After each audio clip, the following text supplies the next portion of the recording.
নমস্কার, সকলকে আরও একবার স্বাগত কল্পবাস্তবে, যেখানে কল্পনা আর বাস্তব এক হয়ে যায়।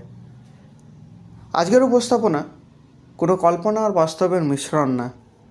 আজকের উপস্থাপনা পুরোটাই বাস্তব। আজকের উপস্থাপনা পরিযায়ী। পরিযায়ী শব্দটির সাথে আমরা কম বেশি সবাই পরিচিত।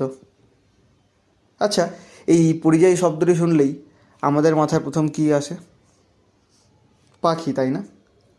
কেন কেন কি তারা উড়ে যায় দূর দিগন্তে, বিস্তর প্রান্তরে, জীবনের সন্ধানে, কখনো বা আহারের সন্ধানে, কখনো বা বাসস্থান তৈরির জন্য। তারা পাড়ি দেয় দূর কোনো এক অজানা প্রান্তরে, নিজ সেই চিরপরিচিত নীড় ছেড়ে।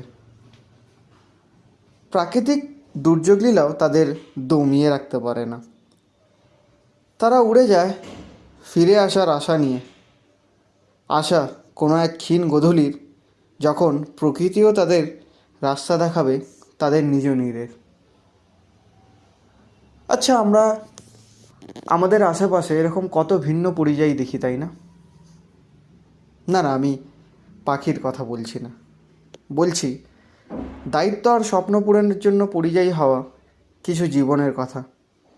সেই জীবন যারা নিজ বুদ্ধিমত্তার জোরে হয়ে উঠেছে এই প্রাণকুলের এক মহত্তম জীব। কিন্তু দায়িত্ব আর স্বপ্নের হাতছানি তাদের উড়িয়ে নিয়ে যায় কোনো এক বিস্তর অজানা প্রান্তে। তবে শুধু দায়িত্ব বা স্বপ্ন নয়, তার সাথে থাকে কিছুটা অসহায়তা। জীবনে মায়ের হাতছানি কাটিয়ে তারা পাড়ি দেয় তাদের স্বপ্ন পূরণের জন্য, দায়িত্ব পূরণের জন্য, অসহায়তা দূরের জন্য, সর্বোপরি জীবন সংগ্রামে জয়ী হয়ে জীবন পূরণের জন্য। জীবন, সত্যিই জীবন কি বিচিত্র, তাই না? যারা একসময় পালানোর চেষ্টা করতো নিজ স্বাধীন নীড়ের বন্দি কারাগার থেকে, তারাই এখন বন্দি মুক্ত আকাশের এক অকথিত কারাগারে। তারা এখন যেন মরিয়া হয়ে ওঠে এই মুক্ত শহরের কারাগার ভেঙে পালানোর। কিন্তু তারা আটকা পড়ে, তারা আটকে যায় এক অদৃশ্য বন্ধনে। তাদের আটকে দেয় তাদের দায়িত্ব, আটকে দেয় তাদের নিজেদেরই স্বপ্ন। যা যাবার পাখি হয়েও তারা বুনে ফেলে এক অদৃশ্য জাল। তাই হয়তো চাইলেও তাদের ফেরা হয় না সেই চিরপরিচিত নীড়ে। হাজারো দুর্যোগ ঝঞ্ঝা পেরিয়ে তারা এগিয়ে যায়, এগিয়ে চলে লক্ষ্যপথে।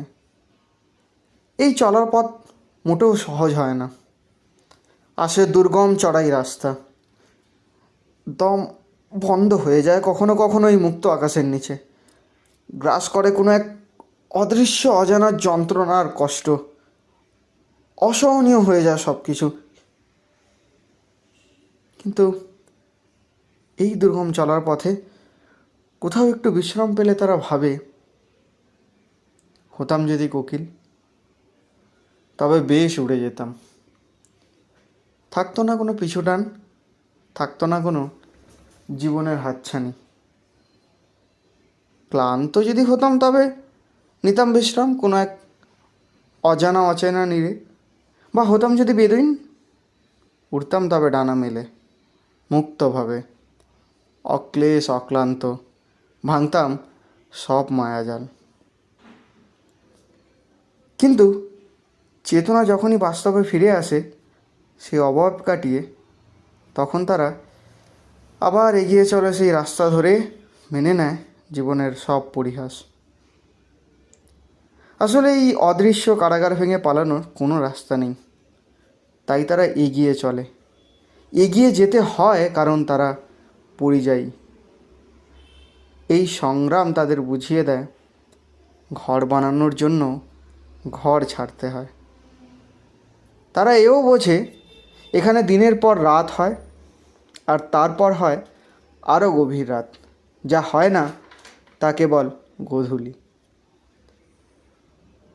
এই গভীর রাতে এক বোবা যুদ্ধ শুরু হয় মনে, যা শব্দহীন, কিন্তু এতটাই তার তীব্রতা যে তা পরাস্ত করে নিজের স্বপ্নকে। আর ঠিক তখনই এক না পাওয়ার আর্তনাদ ভেসে ওঠে, আর্তনাদ কিছু না পাওয়া হাতছানির।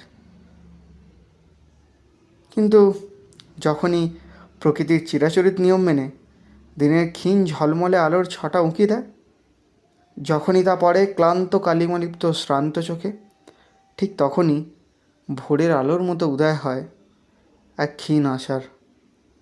আশা স্বপ্ন পূরণের, আশা পরিযায়ী হওয়ার লক্ষ্যে সফল হয়ে অসহায়তার গণ্ডি পেরিয়ে এক ক্ষীণ গোধূলির গোধূলি, যা পথ দেখায় পরিযায়ীদের তাদের ঘরে ফেরার।